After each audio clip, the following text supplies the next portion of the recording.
My name is Kaveh, and I'm a rapper based in Berlin. And I do mostly political rap.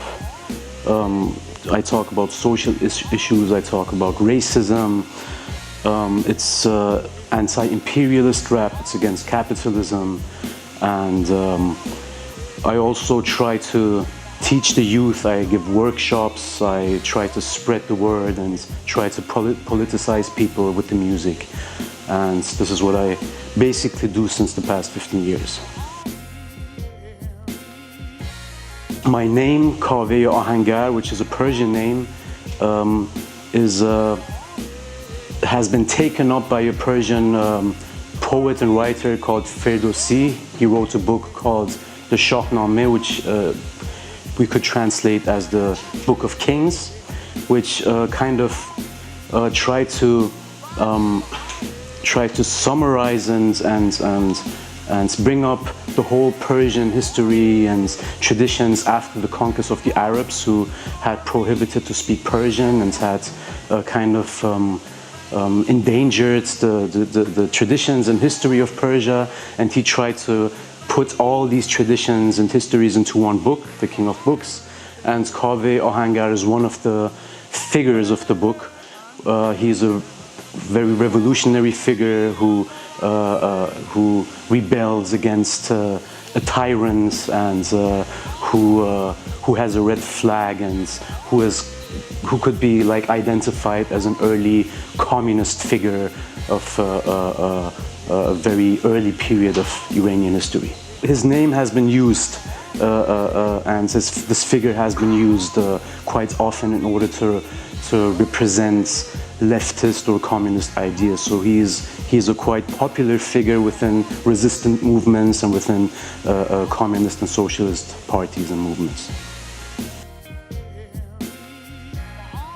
I began writing lyrics when I was about 14 years old, and I was influenced by older friends of mine who were listening to rap music. And the things that caught my attention were like groups like BDP, Boogie Down Productions, KRS-One. These kind of artists kind of influenced me, and I started to write my first lyrics in English, and very soon started writing in German and also some verses in French. And I mostly talked about, the life of a so-called immigrant in Germany. I tried to talk about my experiences in terms of racism, because at that time, and still even maybe it's getting even worse now, but at that time when I was 14, I lived in an area where that was quite close to the football stadium, and each time I came back from my karate lessons, or sometimes at least, there were these football fans who were getting back home from the football game, and they were saying Deutschland den Deutschen, Ausländer raus, which means German for Germans, out with the foreigners. So I was there, one of the few white people in the train, and they were all shouting these slogans, right? So I was quite scared, and I was just waiting up to the station where I would have to get out, and just ran home, And fortunately, never anything happened apart from people spitting at me and things like that. But this is like one of the experiences I grew up with, and this is the images I still have now, when I sometimes cross the station.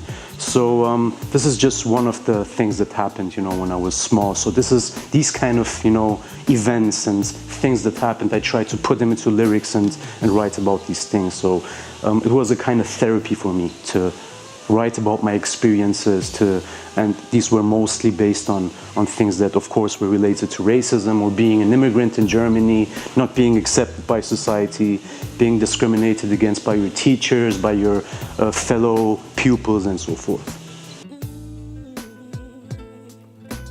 Well, actually the first group I had formed was with 4 other people. We called ourselves Conscious Intellect. So this is when we were like 14, 15 years old, and then first we were 5, and then we went 4, and then at the end we were only 2 people. So it was more kind of a hobby, and we met together in youth centers, we gave concerts, and didn't have much money, so we went to parties and we said, listen, we will rap for you and you let us to enter freely. So this is how I actually started to go concerts, to go to parties and ask those who organized the events to just be able to spit some lyrics, and so we already influenced by all these groups like Public Enemy and KRS-One. We had a lot of conscious lyrics and that we were writing about, and experiences that were quite social. And then after a while, people from the group weren't interested to rap anymore, so I mostly did music with another very good friend of mine called Anjun, who now stopped rapping mostly, but we then did music together for about 10-15 years more or less. And in between, I formed this group called Dots, which means justice, which means to give, so it has several meanings, which was also quite a political project, but also a quite diverse project. So the friend I did it with is called Mehdi, and he is the first Persian reggae and ragamuffin artist that I know of. So it was quite innovative in terms of the music. We had some reggae in it, we had some raga, we had some Latin, we had Persian melodies. So it was and most of the songs were played with instruments. So we invited bass players, guitar. Mehdi himself is a guitar player, so he played the tunes himself with the guitar. Then we had saxophone players coming, trumpet players, jazz pianists. So it's a project that is quite diverse in terms of the music, and also there were a lot of political songs that we did together. We did songs against the Iranian government. We tried to support the Green movement, although we never identified with the Green movement, since we're not green, at least talking for myself. I'm rather red, so I wouldn't identify with the Green movement, but still we thought it was a kind of progressive element within Iranian society, something that we need to support, because even a pro-democracy liberal movement, in our opinion, is better than a theocracy and a religious dictatorship. So it was a quite diverse project. We did 2 albums together. The first one is called Gush Kon, which means listen, and the second is As Tahe Dil, or Tahe Dil, which means from the heart, so from the bottom of the heart. So this is the 2 albums we did, and now we stopped. Everybody's going his own way, as it sometimes happens with if you do a lot of music with people and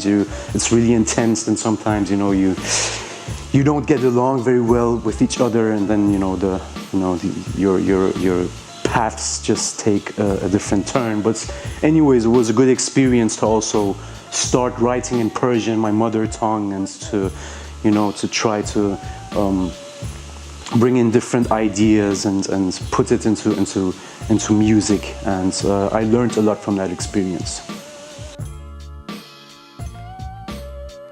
I don't know if the album spread in Iran. I'm not sure about that. I mean, definitely a couple of songs had been listened to in Iran, but actually it's very difficult to do music in Iran, because rap music and other types of music are officially illegal. You're not supposed to do critical music.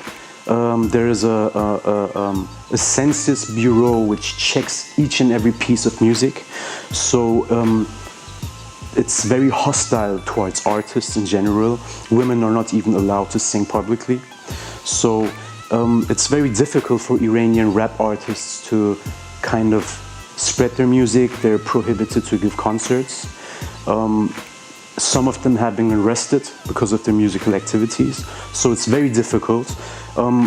But I have been in contact with a couple of Iranian rappers, both in Iran and outside of Iran, and we kind of communicated via the internet.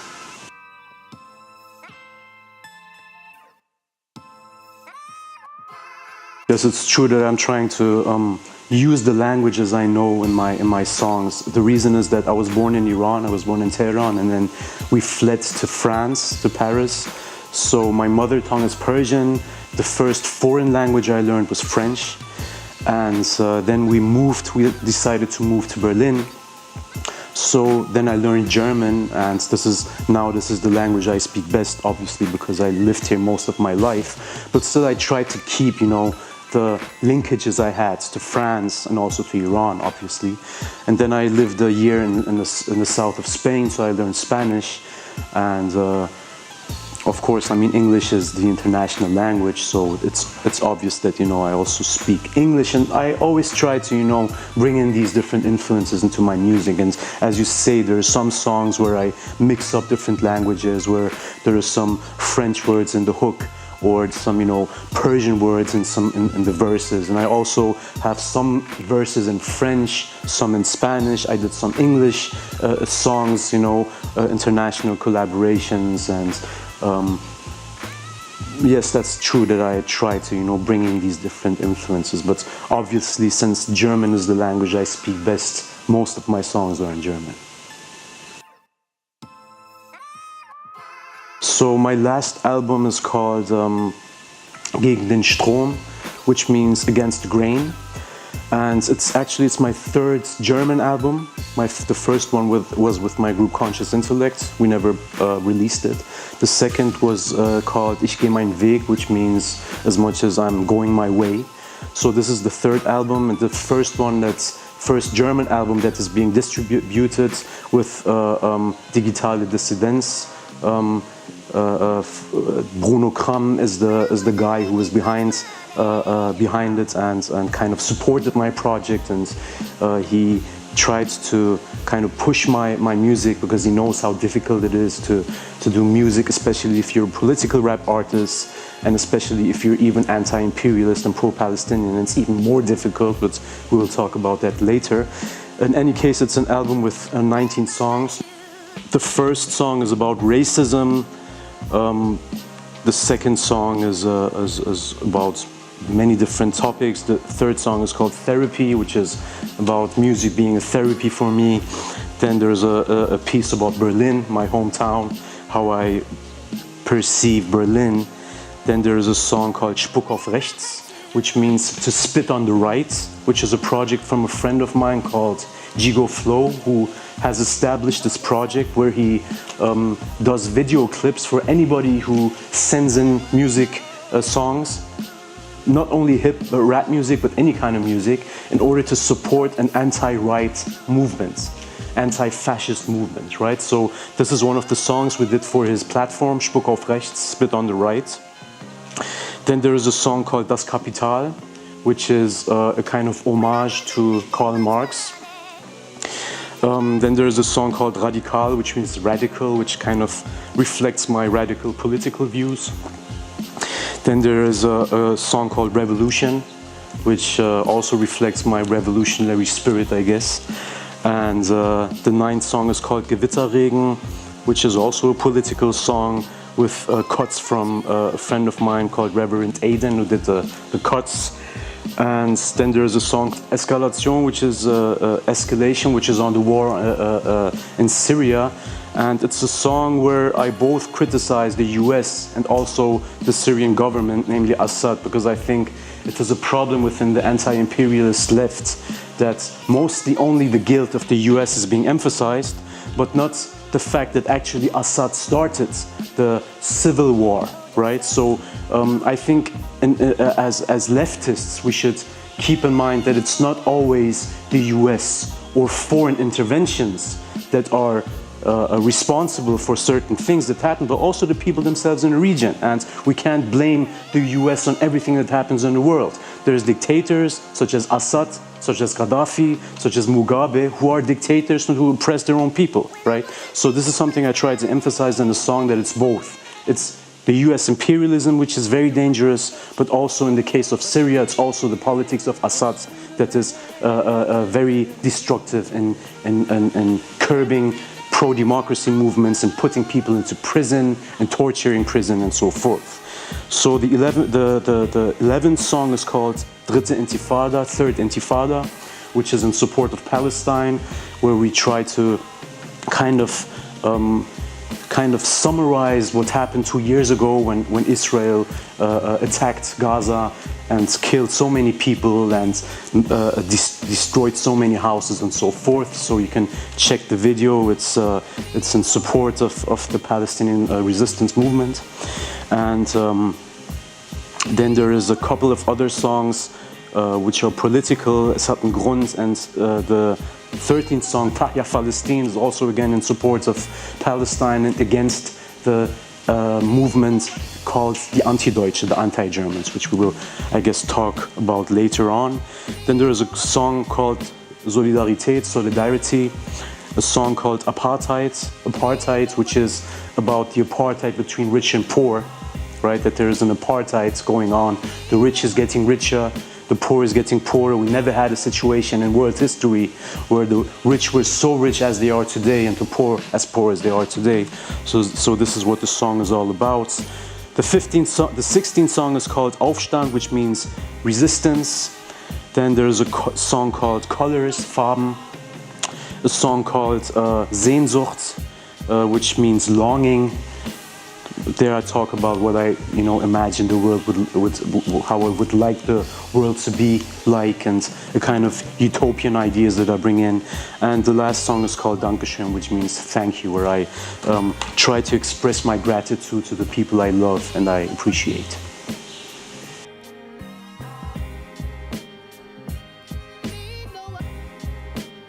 Yes, this is something quite unique about Germany and Austria, the Anti-Deutsche movement, the movement of the anti-Germans.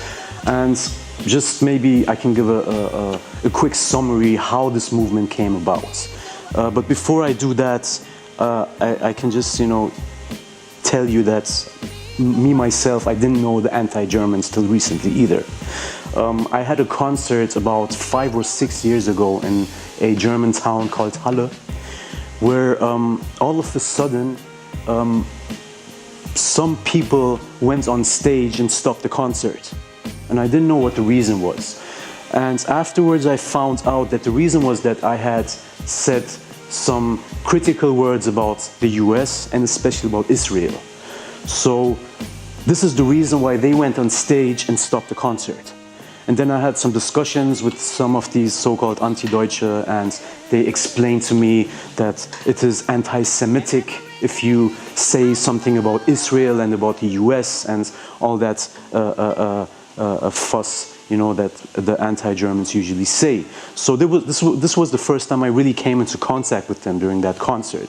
And then this kind of thing happened a couple of times in my career. Once I was invited to a demonstration in a German town called Leipzig, which is in the east of Germany.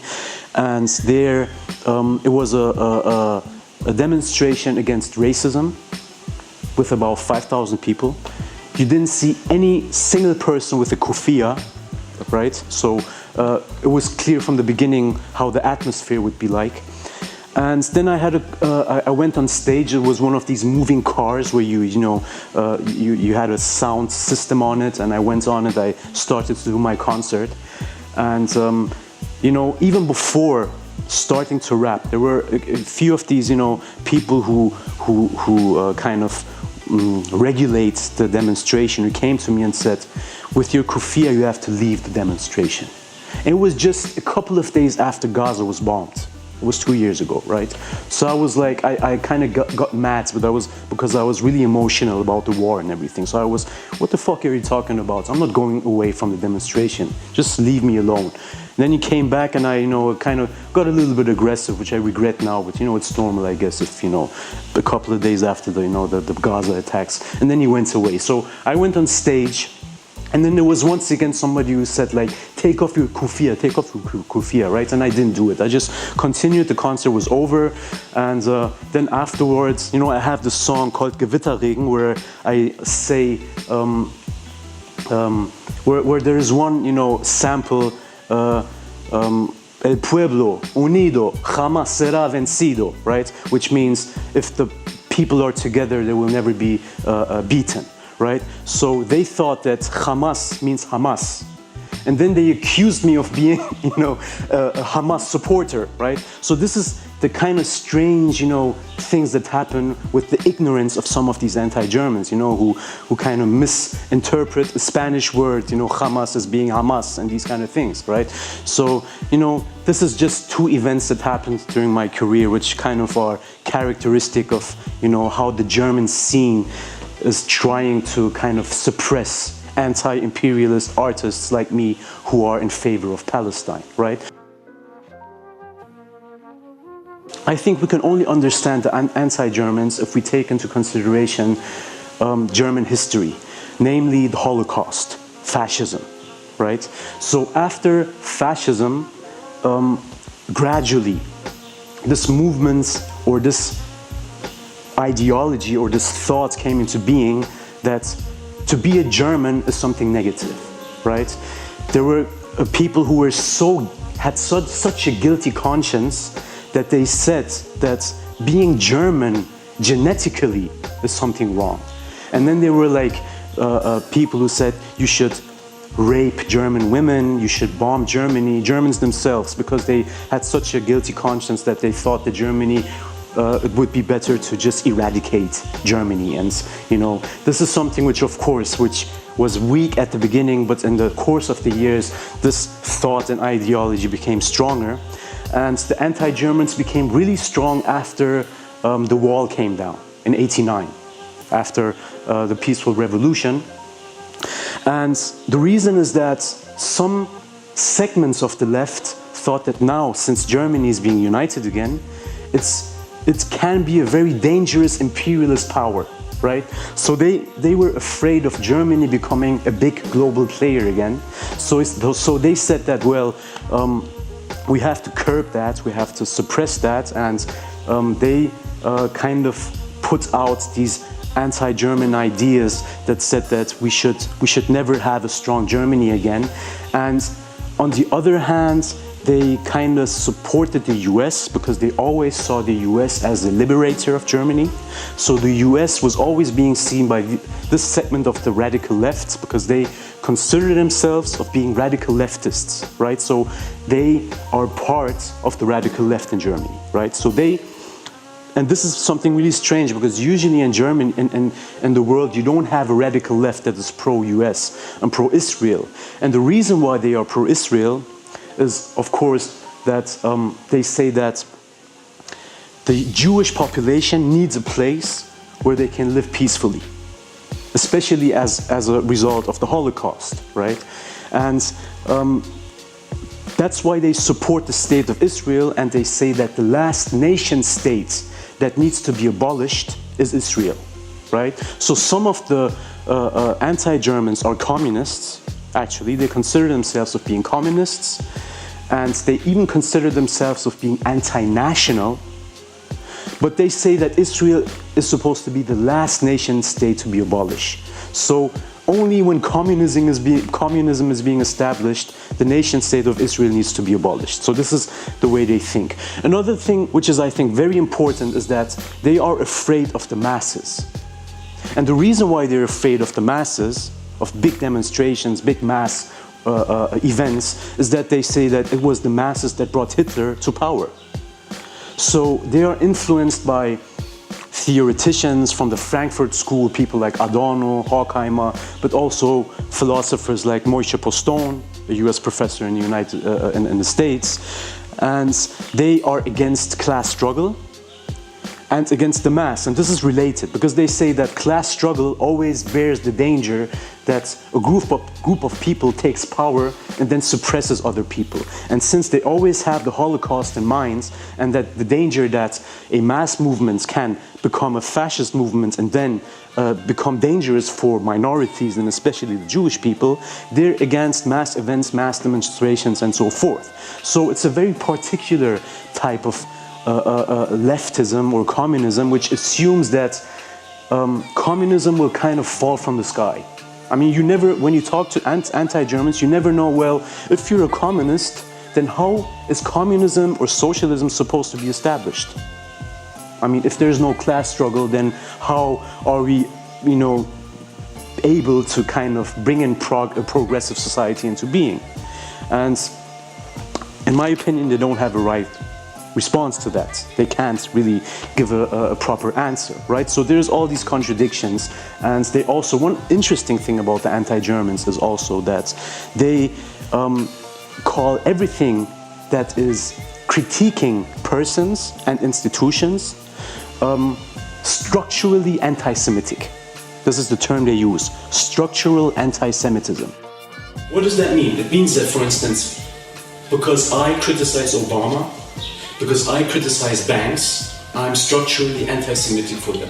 Why? Because capitalism, in their opinion, is only an abstract system with its own laws of motion, without taking into consideration that capitalism is being reproduced by individuals and institutions. They only see capitalism as an abstract socio-economic system without individual movers, right? So, therefore, it's not legitimate in their eyes to criticize persons and institutions, right? So, you can see it's a very elitist, middle or higher class leftism, which has nothing to do with the, fears and problems of the ordinary everyday people, right?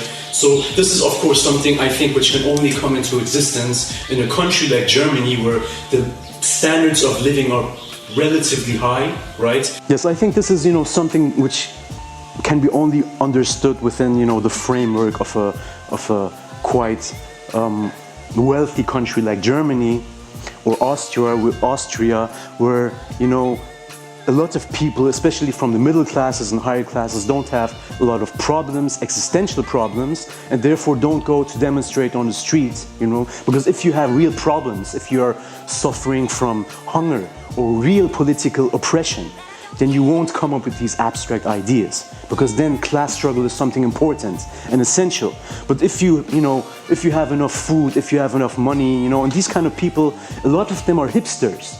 They wear Nike shoes, they wear the newest brands, they go to parties, they take drugs, and then they come up with these, kind of ideas that have not much to do with reality, to be honest. So the left rap scene is being dominated, and in general the music scene is being dominated by these kind of leftists. There is, for instance, Audiolied and Sprengstoff, two very influential labels in Germany, where a lot of artists are signed, and also the universities, the student organizations and stuff that are partly also being financed by the state, are being dominated by people who are more or less anti-Germans. And even, left people in Germany who don't consider themselves as anti-Germans, because actually most of these people wouldn't say they're anti-Germans. They say, no, we're not anti-Germans. But at the end of the day, they reproduce the same ideas. They're against pro-Palestinian activists, they're more or less pro-Israeli, and they are not very critical towards the US, right? So this is the dominant, I would say the dominant mode of thinking within universities, within the student movements, and even within the political parties that we have. The most important leftist political party in Germany, Die Linke, which is actually a social democratic party, right? But which is the most left party, the most leftist party in the parliament, is also has a very strong element of anti-Germans. There is a group within the party called Bak Shalom, which is part of the party. They are very fierce defenders of the Israeli apartheid regime. And even within the German Green Party and the German Social Democratic Party, SPD, the anti-German way of thinking is very influential, right? So you have a lot of anti-German modes of thinking by even people who don't consider themselves of being anti-German, that control a lot of institutions, as universities, as events, such as concerts or art galleries and so forth. So it is very difficult for an artist like me to even get concerts I hardly get any, they hardly ask me to give concerts within the left, scene, because there are so many anti-Germans, or even those who are not anti-Germans and who sympathize with me are afraid of the anti-Germans, because what they do is, if they know, for instance, that I have a concert somewhere, they start to write to the organizers. They start the campaign. They say, this is an anti-Semite, you shouldn't let this guy play at your event, and so forth. So, these people get intimidated. They're afraid of doing concerts because they're afraid that their club, their concert, their venue is being, is being titled as being anti-Semitic, right? So there is a very strong propaganda going, that takes place from these people, and which endangers, or makes it hardly impossible for people like me, and to kind of give concerts or to present their artwork. Just one thing I would like to add about the anti-Germans. The reason also why they have unrestricted solidarity to Israel is that they say that Germans are responsible for the Holocaust, even today, right? So, supposing that they're right, I mean, you could disagree with that and say, what do we young people have to do with our parents' generation, for instance, even as a white German, and say, we're not responsible for what you did, right, to the Jews. But if we suppose that this line of argumentation is right, then why are Germans responsible for the Jews but not for the Palestinians, right? I mean, they are being hypocritical in the way that they define responsibility. Because they say that, well, because of the Holocaust, we need a place for the Jews to be able to live peacefully, right?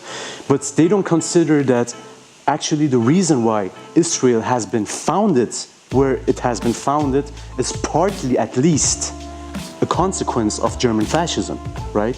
So they don't see that they're also responsible for the Palestinians, right? So this is where you can see that anti-Muslim racism comes in, anti-Palestinian racism comes in. Even though a lot of anti-Germans are in favor of immigration and try to, defend immigrant rights, at the same time, when it comes to the question of Palestinian refugees and Palestinians, they all of a sudden become anti-Muslim racists, right? With regard to immigrants, I think it's important to keep in mind that they were invited to come to Germany as so-called guest workers, right? So that in the 50s and 60s, there were a lot of people from Turkey, from ex-Yugoslavia, from Italy and Greece who came to Germany in order to work, to rebuild the country. And it was expected from the political establishment, it was expected that these people should leave the country when the work is being done, right? So this was the expectation of both the political elites and large segments of society. But of course, people won't go back. If they live, here for decades and generations, then there is no reason to go back, right? So what they did is that they put people, similar as in France, they put them into certain areas where they were kind of segregated from society, not as bad as in France, where you had the periphery and banlieues, but still within, for instance, Berlin, they were put to Kreuzberg or Neukölln and these kind of areas, right? So the German states did not really do a lot to kind of integrate them or to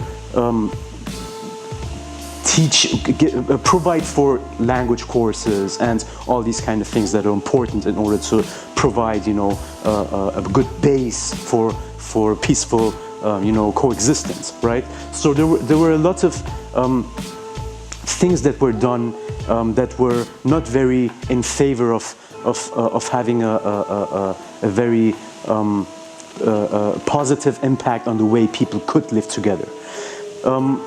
What is happening today is that, you had a wave of racism since that time. A lot of people have been attacked.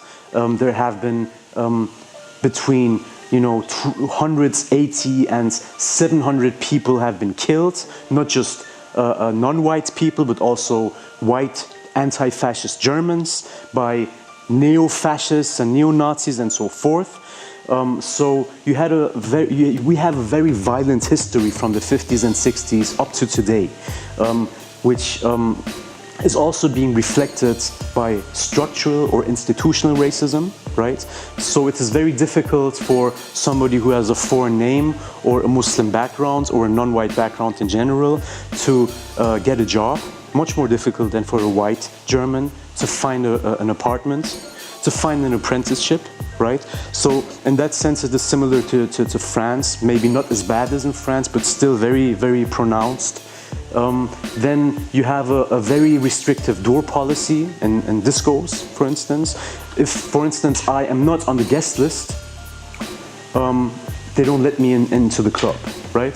So I either have to be on the guest list or know the bouncer in order to have access to discos, right? And even, you know, I was once, some of my cousins came from Paris. We just came from a wedding and we wanted to have some fun, so we went to that club where I know the bouncer, and there was a selector who said, no, you can't get in, even though the bouncer wanted to let me in, right? So it is very difficult for people who are not white to have access to clubs and to wider society in general. I mean, there is a lot of racist sentiments within society. If, for instance, as a non-white you go into a shop, then the shop owner, if you're not white, he looks at you strangely and he thinks you're going to steal something, right? People look at you quite strangely in the metro, in the subway, or, you know, on the street. So there's a lot of animosities between whites and non-whites. So this already creates a kind of atmosphere of hostility or of suspicion between different groups of society, right? So you have this institutional racism on the one hand, you have everyday racism within society on the other hand, you have exclusion, you have racism within schools, within universities and so forth. So this is something which is quite present and which I have felt throughout my life, right? And on the other hand, you also have a lot of racism within left structures, within the anti-fascist movement in Germany, within the socialist or communist movements, because they're predominantly white. So that, of course, they have their own prejudices, right? And they don't see why the issue of race also should play an important role. As in France, as you told me before, they would prefer to mainly emphasize class issues, but not, you know, get into also different issues such as race. And homosexuals have the same problem. You know, they say that these kind of minor contradictions are not being emphasized enough, which of course creates tensions within different groups of people. So I think there is a lot, you know, from the white majority of leftist activists to kind of learn to see that there is not just the class issue, there's also the race issue. We should think these things together. And there's also, of course, the LGBTQ movement, that they have their own, you know, agenda and things that they, you know, are worried about, which we should also take into consideration, and different, you know, grievances, which I think is important to put together. But this is not being done sufficiently, so that we have different groups. We have the LGBTQ movement on the one hand, we have immigrants who are fighting for their own rights, then we have the classical left movement who are mainly concentrated on class issues and you know, demonstrations for laborers and so forth. So that I think there's still a lot to do, and also especially when it comes to so-called immigrants, to kind of make it more attractive for them, you know. And there's some groups that have, you know, come into existence recently who are trying to, you know, exactly point out to that thing and to bring in more immigrants from workers' areas and make left ideas more attractive to them. Because if you go into an organization and 99% of the people there are white men, then it's not very attractive for an immigrant, right? To see, he doesn't feel that he's being represented there. So this is something which needs to be done much more intensively.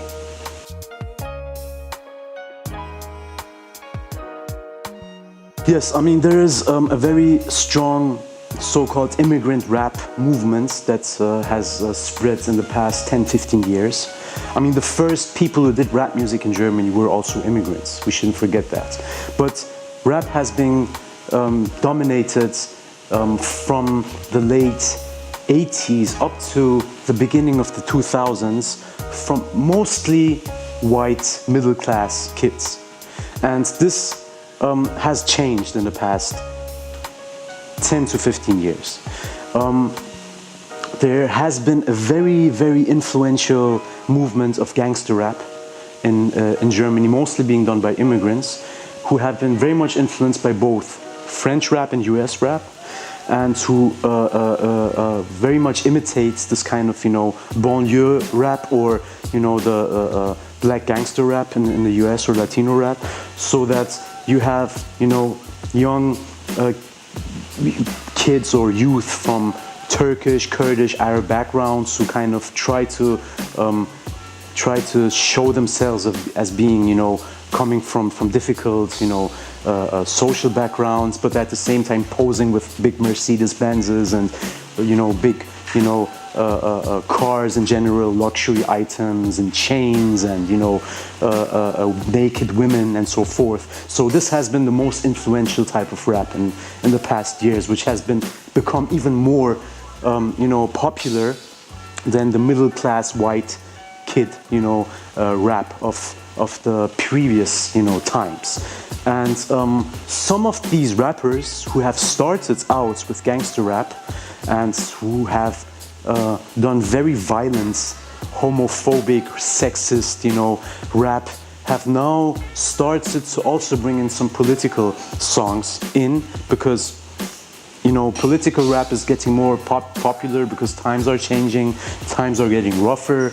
You know, unemployment is rising, we have all these conflicts in the world, and I think we are living in very aggressive times, so there is the demand for political rap, and this is also being reflected by, you know, the songs that these young immigrants are doing, so that, you know, there is a couple of them who have done some songs against racism, even some, you know, songs that are critical with capitalism. I mean, not very, you know, deep, but still, I mean, I think it's a good beginning, and this, I think, can have a very positive influence on young people. The only problem is that it's very contradictory, because on the one hand, they rap about wanting to become rich, you know, they're really discriminatory when it comes to women, when it comes to gay people, right? And on the other hand, then they come up with these political songs, right? So it's not emancipatory in the real sense of the word, right?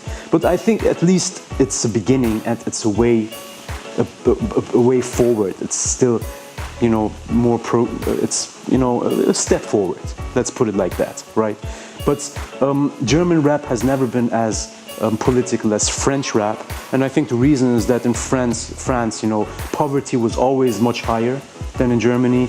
I mean, you have a third world within the first world, if you talk about the banlieues, right? So it's, I mean, in terms of the socio-economic development, there's no comparison to Germany. But in Germany, the situation is getting worse due to rising poverty. So you have certain areas which are pretty poor, right? So that, you know, you also have rap coming out of workers' areas.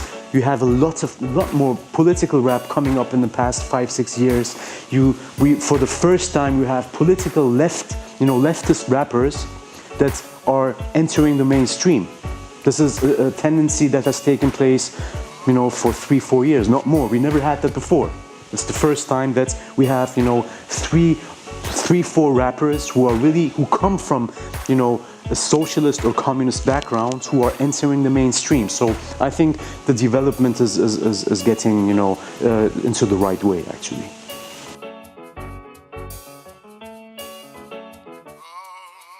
Yes, there is a rise of Islamophobia, especially since September 11, right? I mean, there is some Islamophobia and some real anti-Muslim racism that has increased in the past 15 years. And of course, this is one of the reasons, I think, why there is more religious extremism and explosions and these type of things that we saw in Paris and that is getting stronger in Germany. And one of the mainstream popular discourse is that this is a result of, the refugees that have come, in the past year. There's more than 1 million refugees who have supposedly arrived in Germany since the past year, and this is also one of the reasons why the right is getting stronger and stronger. The radical right is getting stronger and stronger in Germany. And I think it's very important to talk about the reasons, actually, why these kind of things happen. Why there's people who kill innocent people. Why is there somebody who tries to blow himself up? And why a lot of these people are Muslims or converts. I think this is a reason that something that has not been examined and dealt with adequately. And I think one of the reasons why it is not being done is, of course, the power of the mass media, because mass media is being controlled, of course, by capitalist elites who are not interested in kind of showing or exploring the deeper reasons behind these things. And of course, it's also in the interest of the state, because if we take Germany, for instance, Germany is the fourth largest arms seller in the world. I mean, many of these arms that are being used in Syria and Iraq and Afghanistan have been produced in Germany, right? So it's not in the interest of the German elites to kind of emphasize this fact, right? In the case of Germany, in the case of France, you have all these interventions, right? You have the intervention in Libya, you have the intervention in Mali, you have the intervention in Syria, and of course what Daesh or the so-called Islamic State is doing is partly a result of these interventions, right? And these kind of causalities are not being emphasized in mass media sufficiently enough, right? So, of course, on the one hand, these things happen because the West is bombing these places, right? Is killing many innocent people, right? So we have more or less, I mean, there's different numbers on that, but more or less 4 to 6 million people who have died since, September 11th, and the people who have died in Iraq and Syria and Afghanistan, they have left, family, they have left friends, right? So one reason why these people in the region are being radicalized is, of course, because they have lost their loved ones, right? There is no socio-economic security whatsoever in the region anymore, right? I mean, in Iraq there is no security. There is chaos. In Syria there is chaos. In Afghanistan there is chaos. And the West has a lot of responsibility for that, right? Then if we go to France or to Germany, then there's of course the alienation, of the immigrant population. In France, as in Germany, it's, as I already mentioned, it's harder for a non-white person to get a job, to get an apprenticeship, to get a university degree and so forth, right? So that, these people are being alienated, there's institutional racism, there's racism within society, they're not being accepted as being Germans. I think in France, at least, this is a bit better, that, if you say that, you respect the French, values, then you're being more accepted as a French, at least compared to Germany. Because in Germany, there is a much stronger blood and soil ideology. If your parents weren't German and you don't have German blood, then, you're not being accepted as a German. I speak, my German is better than most of the Germans because I have studied, and I'm concerned with language each and every day. But still, they don't care. If you're not, to put it extremely, if you're not blonde and blue, you don't have blue eyes, or you're not white, then you will never be a true German, right? So that, all this alienation, the wars that they have been committing, are very much to blame for what is happening right now. But of course, there's also religious extremism, which is being supported by Saudi Arabia. All these mosques that they have been financing, all these extremist Wahhabi ideas, that have been spread throughout, you know, the oil, you know, wealth that they have gained since the 70s and 80s are also very much to blame. I mean, they are controlling a lot of mosques. They are infiltrating people with very, you know, inhumane ideas, right? And of course, another reason I think is the weakness of the left, right? I mean, at least in the 60s and 70s, you had a strong leftist movement, which kind of, you know, was attractive to people. Now you don't have a strong left movement, and you have religious extremists who have money and who are getting into the poor areas, for instance in France and also in Germany, who are providing social security, who are giving food to the young people, right? Who are providing all kinds of, you know, social benefits, right? And this, of course, makes them more attractive, whereas the left has nothing to offer, right? And this is also a pity that, you know, young people who I think have a lot of empathy, because one of the reasons why they do that is because they feel empathy with their Muslim brothers and sisters, right? Of course, what they are doing is horrific, is one of the worst things you can do, to just kill civilians, right? Of course. But I think that the intention behind it is very often a positive one. But since there is nothing out there that could, you know, show them a right way, which is humanistic, they are, you know, being left over to all these extremists. And then another, I think, very important factor, of course, is capitalism and neoliberalism, which is getting more aggressive. You know, the life is getting more and more difficult for workers, and there is a huge amount of unemployed people who do not see any sense in life, right? Because it's not based on values, it's only based on commodification, on profit maximization. You know, the environment is being destroyed, we're alienated from nature, you know. What do we expect? This is a time of extremes, and in times of extremes, people blow themselves up because they don't see any sense in life.